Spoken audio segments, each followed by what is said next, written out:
Oui, bonjour à tous et merci tout d'abord à l'AFEF, au comité scientifique de l'AFEF, de me permettre de présenter cette étude multicentrique, transversale, sur l'impact de la pandémie Covid-19 sur la prise en charge du CHC dans une zone française à forte prévalence. Pas de conflit d'intérêts en lien avec ce travail. Donc, comme vous savez, l'OMS a déclaré la pandémie Covid-19 comme une véritable pandémie sans antécédent dans les temps modernes. C'est une crise en évolution. On est maintenant dans une période de deuxième vague, malheureusement. Pendant la période de confinement, presque 100 000 patients atteints de Covid-19 ont été hospitalisés en France, et principalement dans la région parisienne et dans l'Est de France. Comme vous savez, les patients avec un cancer sont des patients qui appartiennent à une population vulnérable, et parce qu'ils ont une immunodéficience acquise, et parce qu'il y a un risque accru d'événements graves liés au Covid-19.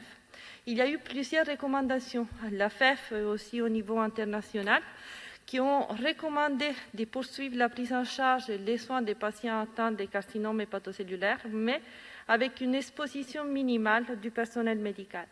Jusqu'à aujourd'hui, il existe très peu de données qui décrivent l'impact réel de l'infection liée au Covid-19 sur l'histoire naturelle et sur la prise en charge du CHC.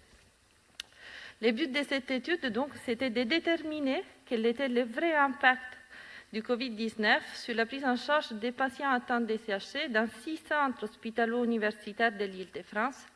2 critères d'évaluation ont été analysés. En première, le nombre de patients qui avaient eu un changement de stratégie thérapeutique.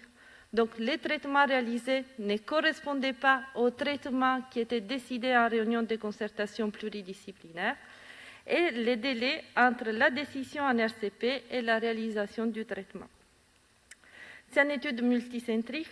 6 centres de l'Île-de-France, Mondor, La Pitié, Saint-Antoine, Cochin, Beaujon et Jean-Verdier, ont participé au recueil des données des patients atteints de CHC, rétrospective transversale. Les critères d'inclusion qui étaient retenus, c'était tous les patients adultes, avec un diagnostic de CHC au niveau histologique ou radiologique selon les critères de l'ASL, qui avaient reçu pendant les périodes d'inclusion une proposition de traitement en réunion de concertation pluridisciplinaire ou une procédure interventionnelle, soit chirurgie, soit radiologie interventionnelle, qui était programmée. 2 périodes d'inclusion ont été analysées.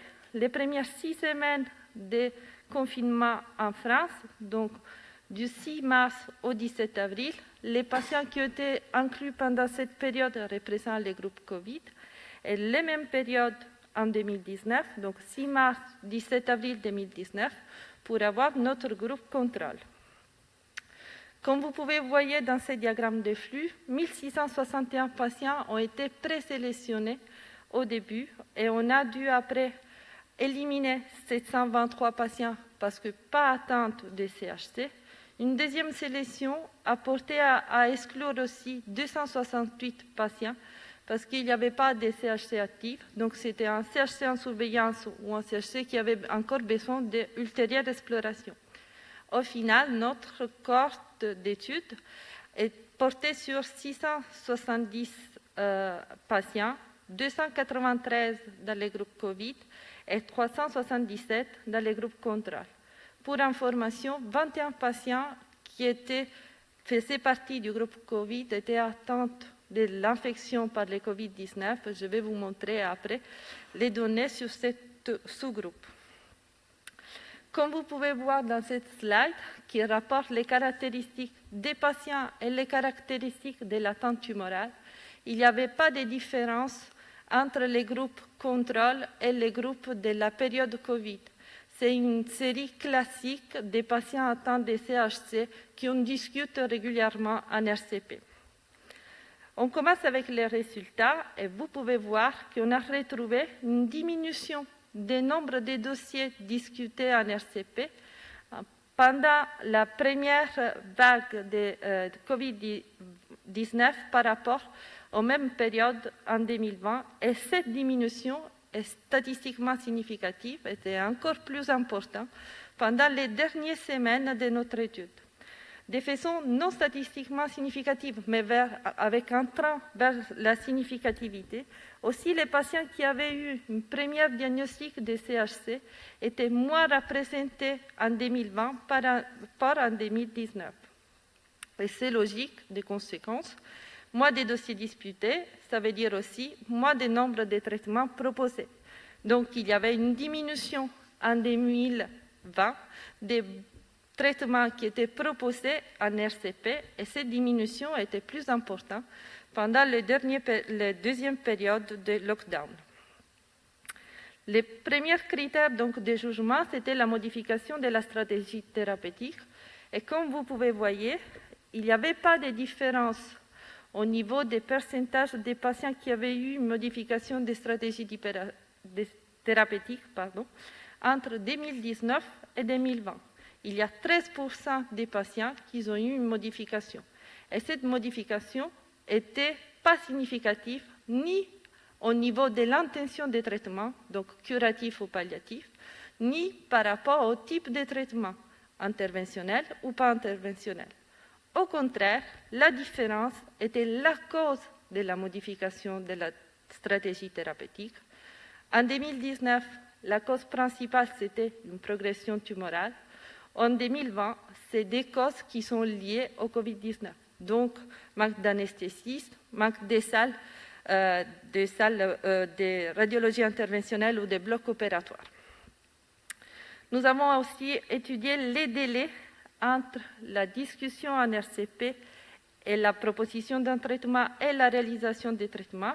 Et nous nous sommes aperçus que 21,5% des patients qui appartenaient au groupe Covid avaient eu un délai supérieur à un mois entre la RCP et les traitements, versus 9,5% en 2019.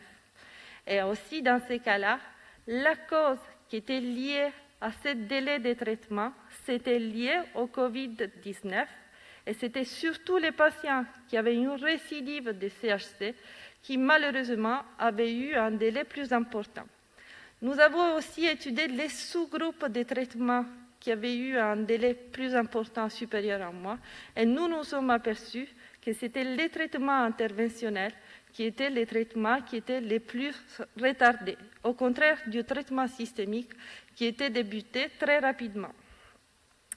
Nous avons évalué alors les facteurs prédictifs des modifications ou des retards au traitement, et nous nous sommes aperçus que les diagnostics des récidives, les traitements interventionnels qui sont à la limite de la significativité et la période 2020 étaient des prédicteurs de modification ou retard en analyse univariée. Mais en analyse multivariée, seulement la période de lockdown était liée à une modification ou à un retard de traitement.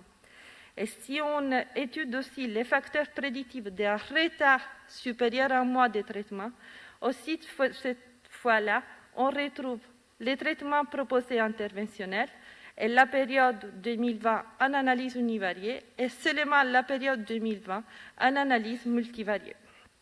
Je vais vous montrer aussi les changements d'approche dans notre pratique clinique qu'on a eue. Avec l'avènement de la téléconsultation, on a commencé déjà les premières 6 semaines de lockdown à avoir plus de 35% des patients qui étaient suivis par téléconsultation, une notion qui était très, très, très faiblement suivie en 2019.